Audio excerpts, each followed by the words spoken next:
근데 저는 본 말씀 통해서 예배 중심이라는 말씀으로 우리 함께 말씀 나누기를 원합니다. 우리가 살아나가면서 가장 우리들이 인정하고 싶지 않은 것, 또 우리가 겪고 싶지 않은 것, 그 중에 하나가 아마 항복하는 것입니다. 그리고 모든 것을, 나의 것을 드리는 것, 누군가에게 나의 모든 것을 맡기는 것, 이걸 우리는 굉장히 치욕스럽게 생각합니다. 왜 그렇습니까? 그것이 패배라고 생각하는 것이고, 그것으로 말미암아 나의 모든 것이 잃어버리는 것이 되어진다는 그런 인식이 있기 때문에 여러분, 누군가에게 내가 두 손을 든다는 것, 이건 굉장히 치욕적인 것으로 정말 우리가 웬만해서는 인정하기 어려운 바로 그런 모습 아닐까 싶습니다. 여러분, 그래서 우리 이민 온 자녀들이 이제 가끔가다 이렇게 한국에 이렇게 나가면, 그러니까 어린 자녀들이 한국에 나가면 한국에서 이제 뭐 그런 어떤 행사 같은 게 있잖아요. 전 세계 이렇게 교민들이나 자녀들 모여서 함께 행사하는 그런 모임을 갔다 보면 우리 이민자의 어린 자녀들이 한국에서의 그 자녀들보다 좀 약간 다른 어떤 모습들을 보이는 것을 보고 선생님들이 좀 약간 의아하게 생각하는 부분이 있다는 것입니다. 그건 뭐냐면, 해외에서 온 그 자녀들은 뭐 청소년이든 그렇고 어린아이도 그렇고 자기 거 하나 챙기는 거는 기가 막히게 잘한다는 거예요. 어디서 모여라, 어디 가자 그러면은요, 한국에서 있는 자녀들은 막 챙겨줘야 되고 자기 거 뭐 이렇게 뭐 챙기는데 좀 주변에서 손이 많이 드는데, 이민지에서 온 우리 자녀들은요, 자기 거 챙기는 거 하나 그냥 착착착 챙겨가지고 자기 혼자 준비를 딱 하고 뭐 하나 그러면 어디 가서 딱 입고 그런 걸 잘한다는 거예요. 그래서 그 이유가 뭘까 가만 보니까, 여러분, 그 이민 생활을 오래 하신 분들의 그 특징 중에 하나가 뭐냐면은, 내 건 내가 챙겨야지 누가 나 이렇게 챙겨줄 누가 없다. 그러니까는 내 건 내가 책임져야 돼 하는 그런 어떤 책임감, 그러니까 자기 보호 본능이 그렇게 강하다는 것입니다. 그렇잖아요, 여러분. 요즘은 그래도 분위기가 많이 바뀌었어요. 대한민국이라는 나라도 이제는 어느 정도 이 전 세계 가운데 한국이라는, 대한민국이라는 나라가 인정을 받고요, 알아주는 그런 가운데 있었지만, 여러분, 70년, 80년대만 하더라도 도대체 이 대한민국이라는 나라가 어디 붙어 있는지도 모릅니다. 그러다 보니까는 이 외국인 현지인들한테 그렇게 인정받지 못하는 삶 속에, 만약에 가족도 없어요, 친형제도 없어요, 외국인들 가운데서 혼자 내 삶을 갖다 개척해 나가야 되는 그런 상황입니다. 근데 그때 만약에 내가 몸이 좀 아프고 내가 좀 약간 쓰러지고 누군가에게 도움의 손길을 이렇게 원하거나 필요할 때, 정말 이게 한국에서 주변 형제도 있고 친지도 있고 친구들도 있고 그런 모습과는 환경이 달랐다는 것입니다. 누구도 내가 어려울 때 나와 함께 공유하고 나누고 나를 갖다가 이렇게 책임져 줄 그런 환경이 되어지지 못하다 보니까 어떤 마음이 강하냐면, 내 건 내가 챙겨야지, 누가 나를 대신 돌봐줄 사람이 없어 하는 마음이 있다 보니까 자녀들한테도 은근히 그게 이렇게 전이가 되는 거예요. 그러니까는 내 건 내가 챙겨야 돼. 누구한테 의지하는 마음보다는 독립적인 마음이 강하다는 것이죠. 그러다 보니까 내 거를 챙기고 내가 이겨야만 하고 내가 성공해야만 하고 내가 나의 모든 것을 책임져야만 하는 그런 어떤 마음이 굉장히 강했다는 것입니다.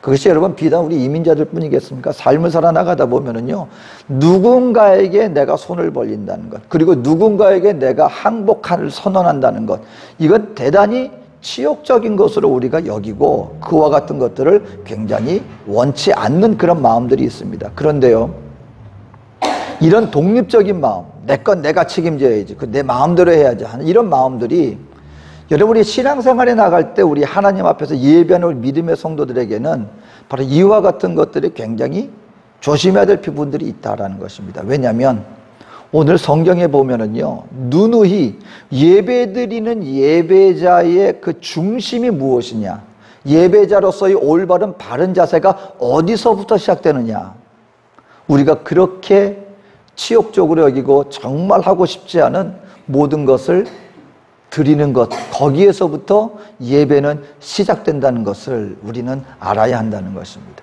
누구에 대해서? 사람에 대해서가 아니라 하나님에 대해서, 하나님 내가 두 손 들고 주님 앞에 옵니다. 이 두 손 든다는 의미가 뭐냐면요, 항복 선언하는 거예요. 맞습니다, 하나님.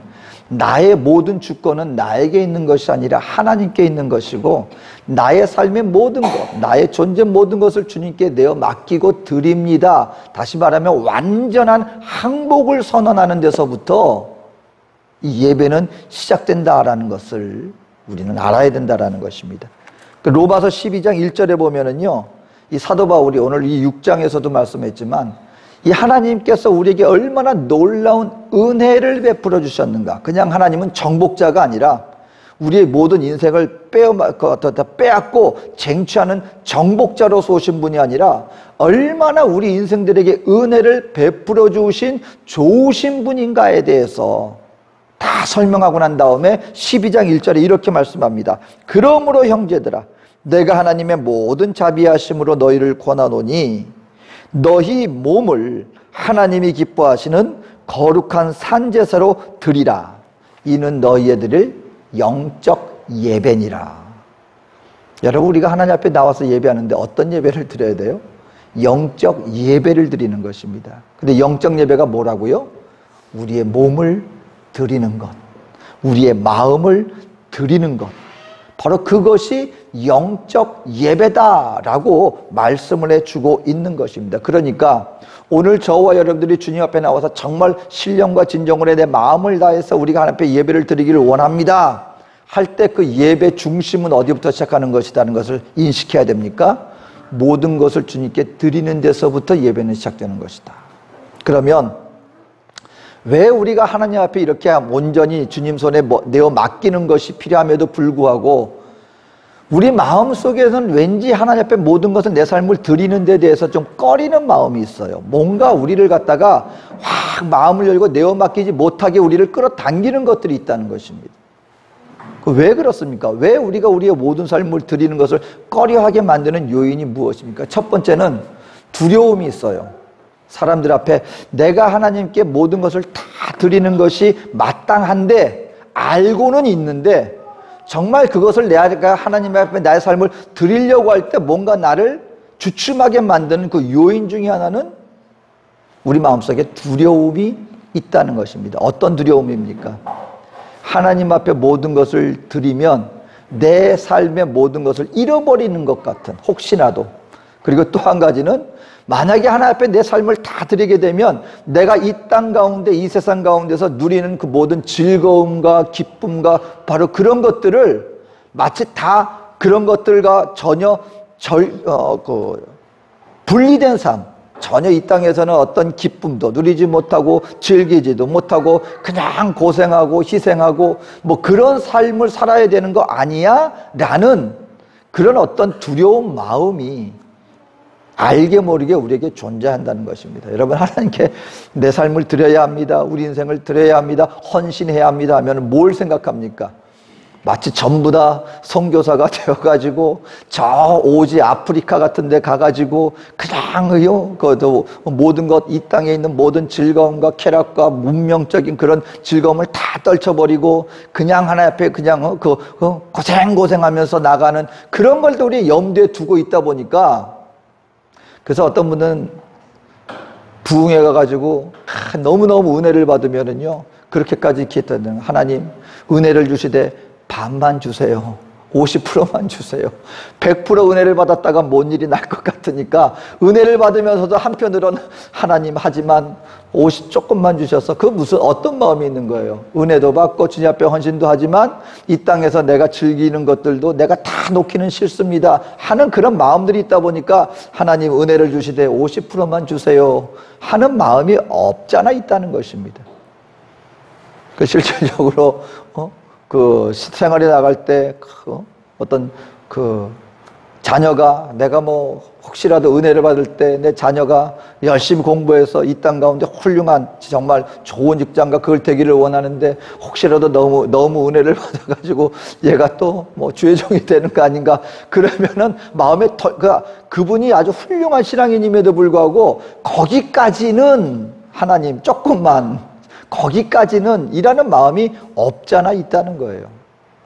여러분, 요즘에는 그래도 뭐 주의종이나 교회들이 워낙 큰 교회도 많고 이렇게 있다 보니까 덜한데, 이전에는 정말 주의종이 된다는 것은 정말 고생길이 펼쳐진 어떤 그런 거이기 때문에 참 쉽지 않았다는 것입니다. 그래서 어떤 부흥서 목사님이, 요즘 얘기가 아니라 한참 전에 초창기 때 막 부흥 집회가 막 우리 대한민국 가운데 막 부흥 집회가 막 한참 막 이렇게 열기가 있을 그럴 때 아주 시골에 가가지고 한 부흥 집회를 인도를 했는데, 앞에 있는 노부부가 그렇게 예배 때마다 눈물을, 그러니까 그 부흥성회를 하는데 그렇게 눈물을 흘리면서 우시더라는 거예요. 그래서 이 부흥 강사 목사님이 궁금했어요. 아니 도대체 어떤 은혜를 받았길래 본인이 가서 부흥 집회를 하는데 이렇게 막 눈물을 흘리는 분들은 처음 본 거예요. 그래서 예배 끝나고 나서 정말 궁금해가지고, 아니 도대체 어디가 그렇게 은혜가 돼서 그렇게 눈물을 흘리셨습니까? 그랬더니 이 두 노부부가 그렇게 말씀하더라면서, 사실은 그게 아니라 내 자녀가 은혜를 받고 이제 주의 종이 되겠다고 신학교를 간다고 하는데, 내가 강사님을 보니까 너무 마음이 아파가지고 내 자녀가 이렇게 된다고 생각하니까 그게 너무 가슴이 아파서 눈물이 납니다. 그러니까 부흥 강사님의 말씀에 은혜를 받은 게 아니라 자기가 보니까 부흥 강사님이 보니까 행사나 하는 게 너무 안 돼 보이는 거예요. 근데 내 자녀가 이런 주의 종이 된다고 하니까 그게 너무 가슴이 아파가지고 그렇게 눈물을 흘렸다는 것입니다. 그렇게 생각하는 거예요. 내가 은혜 받으면, 내 모든 것을 주께 맡기면 그렇게 되는 게 아닌가. 고생대로 하면서 이 땅의 즐거움은 아무것도 누리지 못한 채 그냥 매일같이 눈물만 흘리면서 나가는 그렇게 되지 않을까 하는 그런 두려움이 있다라는 것입니다. 근데 여러분, 보면은요, 하나님의 은혜의 그 강물 안에 확 들어가게 되면은요, 그러니까 언제 힘드냐면, 사실은 수영을 하더라도 한번 강물을 한번 생각해 봅니다.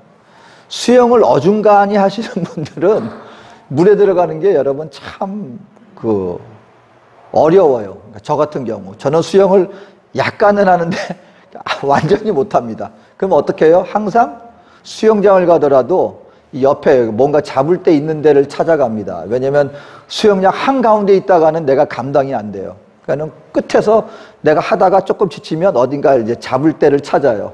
그러다 보면은 하긴 하는데 이게 하는 건지 안 하는 건지. 수영을 잘 하시는 분들은요, 얕은 데서 수영하면 이분들은 불편한 거예요. 왜? 그냥 그 깊은 데서 그 수영하시는 분들은, 왜냐면 조금 들어가려 그러면 바닥에 닿고, 조금 뭐 하면 손에 막 걸치고, 그러니까 이분들은 조금 얕은 데 있으면 이게 뭐야 이게, 그게 되는 거예요. 그리고 어디 가면 마음 놓고 수영을 해요. 좀 깊은데 아무것도 없는 데 가면 마음 놓고 그냥 수영을 즐기는 거예요. 주님 안에, 은혜 안에 들어가게 되면은요, 여러분 고생바가지 하면서 맨날 눈물을 흘릴 것 같습니까? 절대 그렇지 않다는 거예요. 하나님이 주시는 그 은혜의 그 기쁨이라는 게 있어요. 그러니까 완전히 드리지 못하면 이러면 어떨까, 저러면 어떨까, 근데 하나님의 깊은 은혜를 맛보신 분들은요, 날마다 그 은혜가 더 사모하는 마음이 되어지고, 정말 내가 잘했구나, 정말 내가 기쁘구나. 이게 여러분, 이게 주님의 그 깊은 은혜에 들어가게 되면 그 은혜의 그 넘치는 기쁨이 흘러 넘치는데, 그걸 모르니까 이 기쁨만 아는 거예요. 그래서 여러분, 음식 같은 거나 비교가 되는 거 있잖아요. 처음에는 이게 제일 맛있는 줄 알았어요. 근데 더 맛있는 걸 먹잖아요. 그러면은 그 다음에 다른 건 내가 평소에 맛있게 먹었는데 더 맛있는 거에 길들여지면, 아니 내가 지금까지 이거 가지고 맛있었다 그랬나? 그러니까 그게 더 좋은 거, 더 기쁜 거, 더 맛있는 걸 맛본 사람들은 이전에 내가 알고 있었던 게 이게 아무것도 아니었구나를 알게 된다는 거예요. 여러분, 우리 두려움이 있습니다. 근데 여러분, 그 두려움을 떨쳐내시기를 바랍니다. 깊은 은혜 가게 되면은요, 결단코 하나님이 우리를 맨날 눈물을 흘리면서 고생만 하면서 그걸로 우리를 내버려 두는 분이 아니라는 것을 우리가 알고, 하나님, 내가 주님의 깊은 은혜 아래 들어가기를 원합니다. 마음 놓고 그 은혜를 삼하는 마음으로 나를 온전히 드리는 연습을 매일같이 행하게 된다면 더 깊은 은혜 속에 감사하는 삶을 살게 된다는 것입니다. 두 번째, 우리를 갖다가 그 은혜, 나의 온전히 드리지 못하게 하는 이유 중에 하나가 뭐냐면 결국은 교만이 자리 잡고 있다는 것입니다. 교만. 여러분, 아담과 하와가 결국 선악과를 먹게 된 이유가 뭔지 아십니까? 너도 하나님처럼 되어서, 원수마귀가 와가지고 결국 유혹한 것 중에 하나가 뭐냐면 이걸 먹으면 너도 하나님처럼 돼서 네가 선악간에 분별하게 될 것을 하나님이 알기 때문에 너로 하여금 먹지 못하게 하신 거야. 우리가 알게 모르게 여러분, 하나님 앞에 내가 드립니다, 주님이 나의 주님이 되십니다, 하나님 뜻대로 하기를 원합니다 하지만 결국 우리 마음속에는 어떤 마음이 알게 모르게 자리 잡고 있냐면 나라고 하는 존재를, 나라고 하는 것을 자꾸 모든 중심이 내가 되어지고 내가 할 수 있고 그리고 내가 책임질 수 있고 나도 이 정도는 할 수 있다는 그런 어떤 자만감이 우리에게 있다는 것입니다. 하나님 뜻대로 하기를 원합니다 하지만 결국 누구 뜻대로 되기를 원하느냐? 내가 원하는 대로 모든 것을 주도하여 나아가고 싶은 마음이 우리에게 있다는 것입니다. 그렇기 때문에 하나님께 모든 것을 드려야 된다는 것을 알지만 그 속에 중심을 가만 보면 결국 누구 뜻대로 하기를 원하는 욕구가 우리에게 있느냐? 내 뜻대로 되기를 원하는 욕구가 누구에게나 있기 때문에 하나님 앞에 온전히 드리는 것을 자꾸 알게 모르게 꺼려하게 만드는 요인이 우리에게 있다는 것입니다. 성경에 보면은요, 하나님께서 이스라엘 백성들이 우리에게도 왕을 주십시오 하는 것을 하나님이 처음에 그렇게 기뻐하지 않으셨어요. 여러분, 그때 당시 다른 부족들이 있었고 왕들이 있었습니다. 그 왕이 생겨나고 국가가 생겨나면 뭐를 지어요? 성을 짓습니다. 그러니까 오늘 우리가 할 때 그 성의 개념이 뭐냐면요, 사실은 그 성 안에는 주로 누가 모여 살아요? 소위 말하는 귀족계급, 부유한 계급들, 그 사람들이 성 안에 모여 삽니다. 그리고 그 외에 잠깐 일반 서민들은 어디 살아요? 그냥 밖에서 농사 지으면서, 그러다가 무슨 일이 생기면 이제 성 안에 들어오는 거예요. 그러니까는 성의 개념은 뭐냐면 외부의 침입으로부터 지켜주는 그 어떤 든든한 방패막이 되어지는 게 성입니다. 그러니까 왕이 생기면, 이스라엘 백성들이 왜 왕을 원했는지 아십니까? 다른 나라들은 보니까 눈에 보이는 안전장치가 있는 거예요. 왕이 우리를 지켜주겠지, 그 왕으로 군사들이 우리를 지켜주겠지, 그 성이 우리를 지켜주겠지, 그러니까 안심이 되는 것입니다. 이스라엘 백성들이 가만 보니까 본인들은 유목민으로 하고 뭐 이렇게 하는데, 우리에게도 왕이 있으면, 눈에 보이는 안전장치가 있으면 우리가 좀 안전하지 않겠는가? 근데 하나님은 왜 그걸 기뻐하지 않으셨느냐? 그 안전장치 자체의 문제라기보단 사람들이 그 말은 극복하게 되면은 이스라엘 백성들이 누구를 더 의지하게 되는 거예요? 보이지 않는 하나님이 우리를 지켜주시기는 하지만 눈에 보이는 성벽이 더 안전해 보이는 거예요. 눈에 보이는 왕과 군사들이 우리를 지켜주겠지 하는 그 마음이 더 강하게 작용하는 겁니다. 성경에 보면은요, 하나님이 그걸 결단코 그렇게 기뻐하지 않으셨어요. 뭐냐면 하나님보다 이 세상의 것을 더 의지하는 것. 우리 삶에도 그렇잖아요. 하나님, 그 절벽에 떨어진 그 사람의 이야기가 아주 우리의 속마음을 잘 드러내줍니다. 절벽에 누군가가 떨어졌어요. 근데 하나님은 밤새도록 그 나뭇가지 떨어졌는데 나뭇가지를 겨우 움켜잡았습니다. 그 나뭇가지가 붙잡고 그냥 그걸 갖다가 자기 생명이 그걸 유지되고 있는 거예요. 막 소리쳤습니다. 그러다가 아무도 도와주는 사람이 없어요. 그러다 하나님 앞에 기도합니다. 하나님, 나를 좀 구해 주십시오. 이 죽음의 상황에서 나를 구해 주십시오. 그랬더니 하나님이 하시는 말씀, 놔라는 거예요. 기도하는데 나뭇가지 손을 붙잡고, 이게 지금 나를 지켜주고 있는데, 이 나뭇가지가 나를 지금, 이것 때문에 내가 겨우 살았는데, 절벽에서 떨어졌는데, 하나님, 나에게 좀 구원의 손길을 베풀어 주십시오. 그랬더니 하나님이, 그래, 내가 너 살려줄게. 놔, 그러는 거예요. 놔. 이 사람이 다시 한번 소리칩니다. 하나님 말고 다른 누구 없어요. 소리잖아요. 하나님 말고 다른 누구 없어요. 못 놓겠다는 거예요. 못 놓겠다는 거예요. 이게 우리 마음이에요. 아침에 눈을 떠가지고서는 도저히 안 되겠습니다. 놓고 싶어서 놓은 게 아니라 힘이 없어서 결국은 놨어요. 놨더니 꽉 하고 소리를 질렀는데 얼마 안 있어서 툭 떨어지는데 바닥이 닿는 거예요. 알고 보니까 바닥하고 얼마 안 떨어진데 나뭇가지가 있었던 거예요. 그거 붙잡은 거예요. 그러니까 놓으면 떨어져도 안 죽어요. 그러니까 하나님이 알고 놔. 그거 놓으면 살아. 근데 못 믿는 거죠. 우리는 하나님보다 당장 나에게 내가 원하는 모습으로 내가 보기에 안전한 방법으로 나를 구해줄 누군가를 더 찾는 것이 우리다. 그러니까 여러분 우리 마음속에 그게 있는 거예요. 하나님을 의존한다고 하지만 내가 판단하고 내 결정대로 하나님이 내가 이해하는 모습으로 하면 거기는 오케이.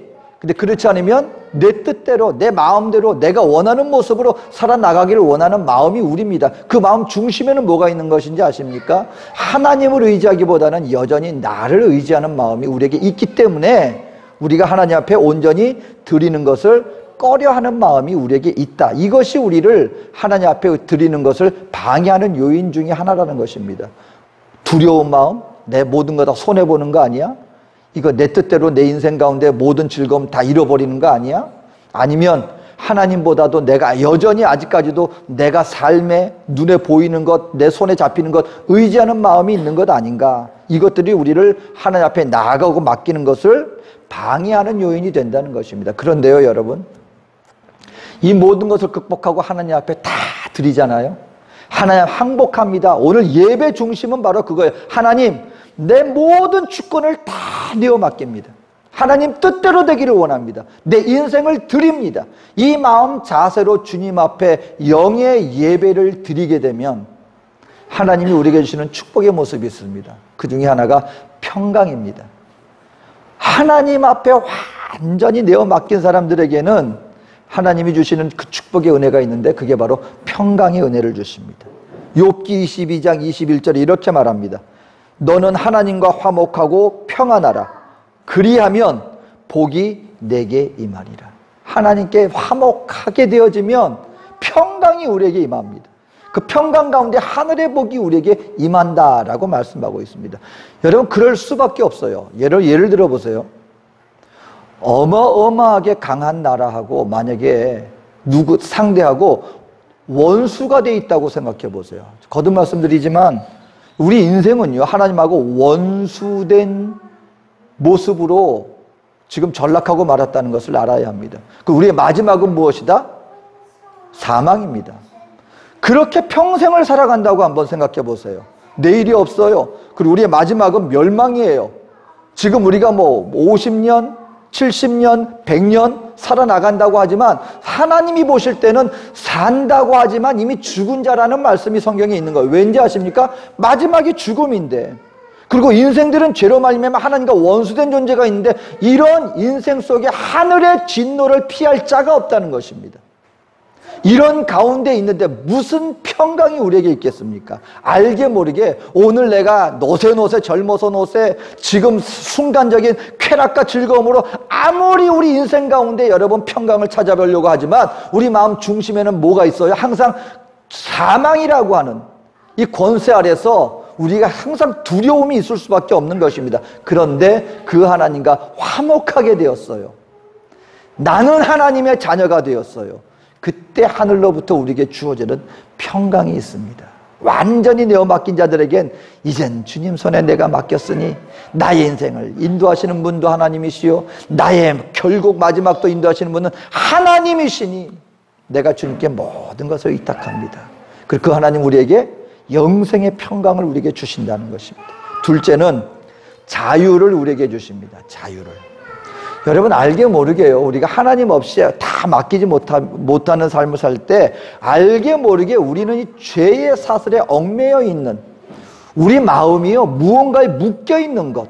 근데 거기에는 자유가 없습니다. 그래서 중독되신 분들 한번 보세요. 중독되신 분들. 그래서 여러분 우리가 대표적으로 우리 남자분들 또 아니면 저기 했을 때 왜 술, 담배 있잖아요. 술, 담배를 끊으려고 해도 끊지 못합니다. 그분들에게는요, 여러분, 이게 내가 원해서 피는 게 아니에요. 어떤 분들은 이제 끊고 싶어요. 그만두고 싶어요. 근데 못 끊어요. 왠지 아십니까? 거기에 이미 얽매여 있는 거예요. 도박하시는 분들 보세요. 중독된 분들 보세요. 요즘은 마약이 문제잖아요. 왜 그렇게 마약이 문제가 되는지 모르겠어요.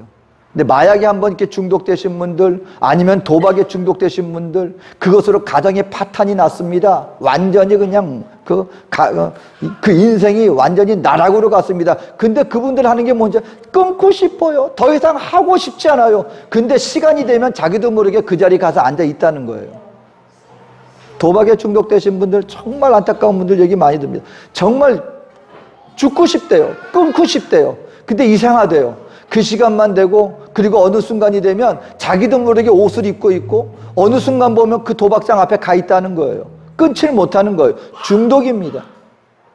세상에서 여러분 그것뿐만이겠습니까? 우리가 보여지는 것은 그런 것들이지만 알게 모르게 우리의 삶 가운데 나 자신이 내 인생 가운데 내가 하고 싶어서 하는 것이 아니라 어쩔 수 없이 끌려가다시피 그것을 놓지 못하는 것들이 얼마나 우리에게 많은지 모릅니다. 근데 여러분, 하나님께 나의 삶을 한번 맡겨보세요. 그 수많은 사람들이요, 그 인생의 굴레, 죄악의 굴레, 육신의 정욕, 안목의 정욕, 이생의 자랑으로부터 얽매여 있던 삶 가운데 얼마나 많은 분들이 예수로 말미암아 이제 나는 자유케 되었습니다는 이 자유의 고백을 하게 되었는가. 우리 인생을 진정코 자유케 해주시는 그 자유가 주님께 맡기는 손길에게 성령의 능력 가운데 우리에게 임하게 된다라고 하는 사실인 것입니다. 또 한 가지는 자유와 그리고 하나님이 우리가 주시는 평강과 더불어서 우리에게 능력이 임한다는 것입니다. 여러분, 하나님을 온전히 의존하는 자에게, 하나님께 모든 것을 내어 맡긴 자들에게 결국 하나님은 인생 가운데 주님 안에서의 승리의 능력을 우리에게 베풀어 주신다. 여러분, 왜 주님 앞에 모든 것을 내어 맡길 수 있는지 아십니까? 내 능력이 아닌 하나님의 능력으로 하나님이 우리의 인생 가운데 정말 삶 가운데 무엇이 진정한 승리냐, 무엇이 진정한 가치 있는 삶이냐, 어떤 진정한 빛된 삶이냐, 주님의 능력 가운데 우리에게 그런 인생길로 인도하신다는 것입니다. 여러분, 우리가 성경을 통해서 배워야 돼요. 여호수아가 여리고성 앞에서 행한 그 모습은요, 여러분, 우리 믿는 하나님의 백성들이 왜 하나님을 신뢰해야 되는가를 대표적으로 보여줍니다. 여러분, 하나님이 이스라엘 백성들이 여리고 앞에서 너희는 할 일을 행하라. 세상적인 전략으로 보면은 이것처럼 바보 같은 일이 없습니다. 죽으려고 작정을 했구나. 다른 성이 아니에요. 어마어마한 여리고 성입니다. 난공불락이라고 하는 어마어마한 성과 거기에 군사들이 없는 게 아니에요. 마병들도 있었고요. 어마어마한 군사들이 앞에 있습니다. 이스라엘 백성들은요, 전쟁 한 번도 치러본 적이 없어요. 이제 그 광야 가운데 새롭게 빚어진 새로운 새 세대들입니다. 전쟁 누구하고 한 번도 실전을 경험해 보지 못한 완전히 초짜배기 그런 군사들이에요. 근데 하나님이 할례를 행하라. 적군들 앞에서 무방비를 만드는 것입니다. 여러분, 성경에 보면은 야곱의 자녀들이 자기 여동생을 해한 그 족속을 없앨 때 사용한 방법이 바로 이 방법이었어요. 당신들이 할 일을 행하면 우리가 함께 형제 관계를 맺겠습니다 해놓고 할례한 다음에 며칠 있고 난 다음에 공격을 했을 때 그때 그 장병들이요, 그때 그 남자들이 전혀 움직이지 못했습니다. 그 고통 때문에. 근데 이스라엘 백성들에게 하나님께서 그 여리고 전쟁을 앞두고 할례를 행해. 근데 그 모든 백성들이 하나님 앞에 그것을 순종했습니다. 그럼 뭔지 아십니까? 하나님, 죽으면 죽으리라. 하나님이 말씀하시는 대로 하겠습니다. 전략상으로 보면 이것처럼 바보 같은 일은 없고 적군들이 문 열고 쳐들어오면 우리는 아무 저항도 못하고 죽을 수밖에 없지만 하나님 말씀하시니 하나님대로 말씀대로 행하겠습니다. 할례의 의미가 뭡니까, 여러분? 이제는 하나님과 이스라엘 백성들이 함께 계약을 맺는 거예요. 언약을 맺는 거예요. 우리는 하나님의 백성입니다는 그 표식, 그것이 바로 할례였다는 것입니다. 그 관계가 맺어집니다. 그리고 뭐예요? 그냥 7바퀴 돌라는 거예요. 돌고 소리치라는 것. 그것을 행하였을 때 하나님의 능력으로 말미암아 여리고성을 정복했습니다. 오늘 우리 하나님의 백성들에게 주님이 원하시는 모습은 무엇입니까? 하나님을 온전히 신뢰함으로, 그렇다고 해서 내 마음대로 하는 것이 아니라 하나님의 말씀을 따라 하나님이 말씀하시면 내가 행하리이다. 주님 말씀하시면 내가 행하겠습니다. 여러분, 이 삶이 되어지면 거기 무엇이 나타납니까? 사람이 계산이 아니에요. 여러분, 사람의 능력이 아니에요. 그렇죠? 여러분, 우리가 신앙생활에 나가면서 이제 저와 여러분들은 그걸 인정해야만 합니다. 나의 인생길 가운데 정말 내가 내 계산대로 하였을 때 형통한 것보다도요, 그냥 하나님께 맡긴 대로 내 순간 가운데 내가 어떻게 되는지 모르지만 하나님 손에 맡겼더니 나중에 시간이 지나고 보니까 하나님이 인도하시는 그 하나님의 섭리, 우리 인생길 가운데 역사하시는 그 하나님의 능력, 그것이 더 완전하게 역사되어지더라는 것입니다. 그리고 그것은 내 생각과는 달랐습니다. 여러분, 바라기는요, 오늘 저와 여러분들 예배 중심은 바로 드리는 것입니다. 온전히 드리는 것입니다. 두 손 들고 주님 앞에 나오는 것입니다. 항복을 선언하며 하나님, 이제 나의 모든 것은 우리 하나님께 달렸습니다. 하나님께 나의 모든 것을 드립니다. 우리의 몸을 의의 병기로 드리는 것, 마음을 주님께 드리는 것, 이것이 바로 예배, 영적 예배다라고 말씀하고 있습니다. 바라기는 이와 같은 드림을 통하여 우리 하나님 앞에 영적 예배를 드리는 우리 온전한 하나님의 예배 백성들 되어주시기를 주님의 이름으로 축원드립니다. 기도하겠습니다. 사랑의 좋으신 아버지 하나님, 우리 하나님은 살아계신 하나님이십니다. 우리 하나님의 모든 것들을 의지함으로 말미암아 아버지, 이제는 나 자신을 의지하는 것이 아니라 하나님을 의지함으로 모든 것을 두 손 들고 주 앞에 나와 엎드려 주님을 예배하는 예배자가 되기를 원합니다. 하늘의 능력 힘입어 범사에 주시는 하나님이 주시는 평강과 모든 삶 속에 주님이 주시는 참된 자유를 누릴 수 있는 예배의 백성들 되게 하여 주시옵소서. 함께 하실 주님의 은혜를 감사드리며 예수님의 이름으로 기도합니다. 아멘.